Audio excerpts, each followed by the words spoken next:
Team Modi supporter સંઘ દ્વારા વિધવા મહિલાઓના બાળકો માટે શૈક્ષણિક કીટનું વિતરણ.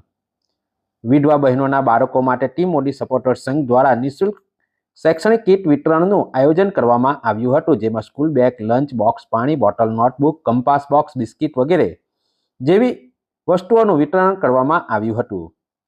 ટીમ મોદી સપોર્ટર સંઘના રાષ્ટ્રીય યુવા પ્રમુખ પરેશભાઈ વઘાસિયા તેમજ ગુજરાત પ્રદેશ યુવા મહિલા પ્રમુખ ભદ્રિકાબેન ગાંધીના નેતૃત્વ હેઠળ આ કાર્યક્રમનું આયોજન કરવામાં આવ્યું હતું. આ કાર્યક્રમમાં 15 જેટલા વિદ્યાર્થીઓને શૈક્ષણિક કીટનું વિતરણ કરવામાં આવ્યું હતું. આ કીટમાં એક વિદ્યાર્થીને ભણવા માટે જરૂરી બધી જ વસ્તુઓ આપવામાં આવી છે. સ્કૂલ કીટ મળતા બાળકો ખૂબ જ ખુશ થયા હતા. બાળકોને ખુશ જોઈ તેઓની માતા પણ ભાવ વિભોર થઈ ગયા હતા. માતાઓએ ટીમ મોદી સપોર્ટર સંગઠનના અને રાષ્ટ્રીય યુવા પ્રમુખ પરેશભાઈનો ખૂબ આભાર વ્યક્ત કર્યો હતો.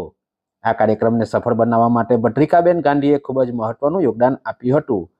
તેઓનો પણ આભાર વ્યક્ત કર્યો હતો. કાર્યક્રમમાં રાજવીરસિંહ ઠાકોર, અમિતભાઈ પાનવાલા, યોગેશભાઈ સુરતી, રીતાબેન પટોડિયા, સંગીતાબેન પટેલ, પ્રકાશભાઈ નાગલા, મહેશભાઈ ઇટાડિયા, રાજેશભાઈ વીરવાણી, શોભાનાબેન, સરિતાબેન, રંજનીબેન, જયાબેન તેમજ મોટી સંખ્યામાં સંગઠનના સભ્યો ઉપસ્થિત રહ્યા હતા.